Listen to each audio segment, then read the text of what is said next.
Hey guys, Marsningan here, bringing you another Dragon Ball Z Dokkan battle video, and so sadly for me and all the other Bardock stands out there, Global of course did lose the worldwide showdown campaign to JP.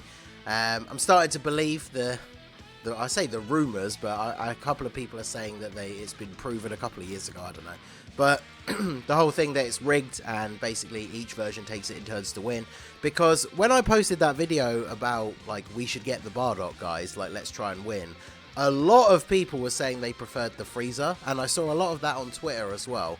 So I would assume that if more people wanted the Frieza, JP would just throw so they could get him. But they won by a pretty considerable margin. So maybe it is fixed, maybe it isn't, I don't know. But it means that Global got the Frieza instead of the Bardock. So I rainbowed him and we are going to try him out. Obviously we've only just got given the copies today. I don't think I will link level him because with these units, if we look back at all the other ones that we've got him, they never get awakenings or anything. So it's not really worth it, I guess. But he does have some decent links. Like, he has big bad bosses, but obviously not link leveled. It means it's only going to be activated when we are at 80% or less HP. And we've jumped into a fairly easy stage so that we don't, like, he doesn't just get us killed. But he's got a Space Traveling Warrior's leader skill. Only 35% though, so you're probably not ever going to use him as a leader. He does at least do supreme damage, and he raises attack and defense by 35% for one turn. So obviously if you additional, you get that raise as well.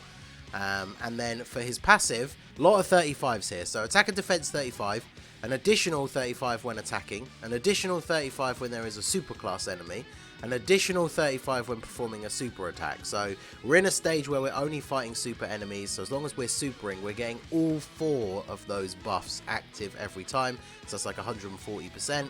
And then he gets 3 key and an additional attack and defense 35 and a medium chance to crit when there is only one enemy. So we're in Infinite Dragon Ball history, so there will only be one enemy. So that's what, 175 overall, which is pretty decent, I guess. But obviously he's only a UR, so lower stats. Having a medium chance to crit built in is nice. That's 30%. So as you can see, I gave him more additional because obviously that helps with the raising for one turn on super attack as well. So we're trying him out on a transformation boost team that is basically just all Wicked Bloodline, and we're going to see how we can get on here. So we have him in slot 1. He has a lot of links with Cooler. Funnily enough, not as many links with another Frieza. Interesting. So if we did have big bad bosses at 10, that would be active as well. His defense is 66k, but the problem is, as we saw when looking at his passive, he's only getting 30, well, he's getting this, there's a super class enemy, so he's getting 70% now. But he's going to be getting another, like, 105% when he attacks. So his defense is actually probably going to be close to about 150k when you include the defense raise from his super attack as well. So that's not terrible. And obviously we have type advantage here. We're fairly early in the event. As you can see from the bottom, we are on turn 3 because, of course, he was in slot 7. But 1.5 million is actually not that bad. Obviously, Cooler is providing support as well because the Frieza is on transformation boost and there's only one enemy. So Cooler is currently buffing all transformation boost allies. So 1.5, I guess that's not terrible with like 150k defense. The only problem is, like, obviously we're doing this video just for fun, just to kind of show the unit off a little bit. But I just can't imagine, unless you're a much newer, like maybe free-to-play player as well, I don't know where you would ever use this guy. Like, obviously the win-lose cards for the Worldwide Celebration are always more just trophies than anything else. Obviously when the anniversary rolls around, which for Global is much further away, but when the anniversary rolls around, you will be able to buy copies of the Bardock if you want to with the special anniversary coins that we get.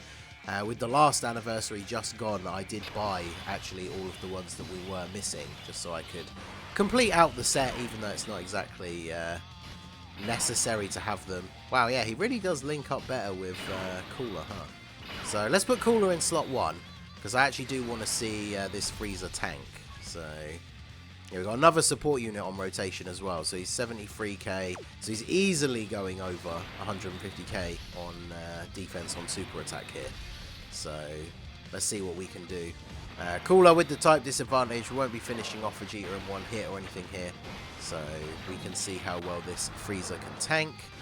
Of course he gets an additional, but unfortunately not a super.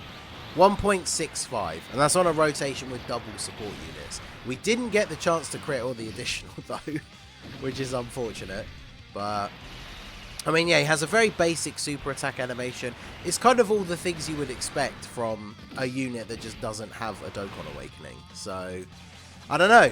Maybe someone out there will be able to find some use for him. He's not completely terrible.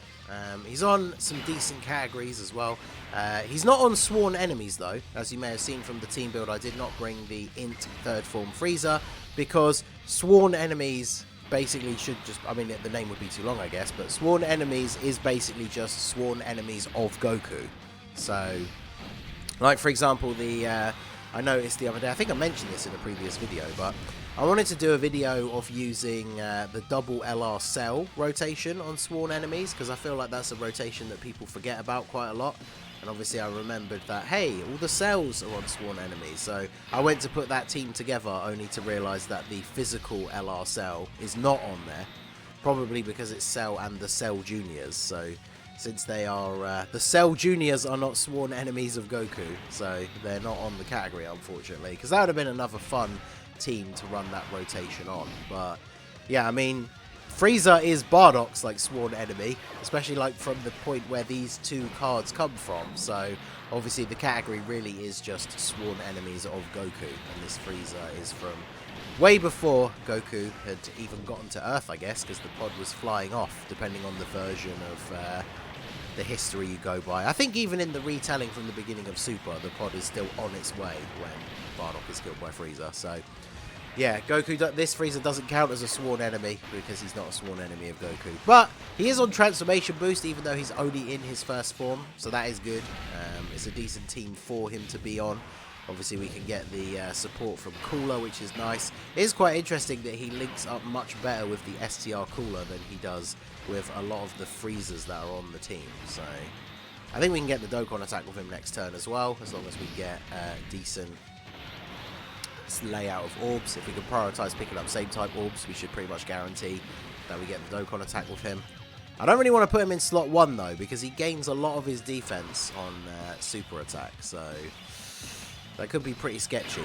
And obviously with this rotation, now that we have a Goku family enemy, this Frieza is now a support unit.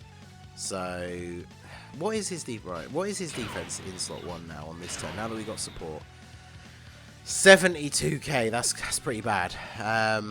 It's only one attack though, so I think we just go for it. We're not going to die. I don't think if he supers in slot 1 we take 385k damage, but hey, we're about to find out, right? So let's go. 45k from a normal attack. Whew. Bit of a yikes, but let's go ahead and hit these nodes. Going pretty quick, but we have what, a 1.62 attack stat. Crazy. Breaking that 1.5 million barrier, so you know he's powerful. But yeah, I mean, the thing is, he's not terrible. If we think back, for those of you that have been playing the game for a long time, like I have, if you think back to some of the older versions of these win-lose reward cards, some of them were, like, completely unusable, even when they first came out. But, I mean, you could kind of make do with this guy if you want to run, like, a Wicked Bloodline team. Transformation Boost has so many good options, but yeah, I think he's on Planetary Destruction as well. Yeah, he is, which definitely always needs some more buffs. That's an interesting team. So, I mean, there are places where I feel like you maybe could use him, but obviously, if you're a longer playing player or like a bit of a whale, you are probably going to have way better options for your teams than this Frieza. But, you know, he's just a fun little trophy card. I thought I might as well rainbow him and show him off, even though I'm a little bit salty that we didn't get the Bardock. I'm sure Goresh is out there celebrating that we got another Frieza, but I almost called him Frieza then. So, wow, 6.9 million attack stat on the EZA transforming Frieza though, by the way. That's pretty good. Right, we'll see this one final turn here with our boy. We got the double support units on rotation again. So let me know what you guys think down below. I'm sure a lot of you, like I said, probably aren't really ever going to use this card. But how do you feel about us getting the Frieza over the Bardock? He's not the worst unit in the world. I mean, straight up, I will easily say that until we see if they're going to ECA and what they do, that he's better than the Zarbon and Dodoria cards. So there is that. But yeah, let me know what you guys think of him down below in the comment section. Cooler going to take the super attack here. And then we'll see this one final attack stat from Frieza. Nearly 2 million attack stat now with the double support here. That is pretty solid. Double super as well, so we get that extra defense, the extra attack and defense raise. And he comes through with the crit. What a perfect final turn. 1.9 million and then a 2 million attack stat off of him. So yeah, let me know what you think of this Frieza down below in the comments section. So that is going to be it for the video, guys. This has been the Masked Ningen. Smash that like button, subscribe to the channel if you are new. Check out the links down below for the Discord and the merch store, and I will see you all again soon. Have a good one.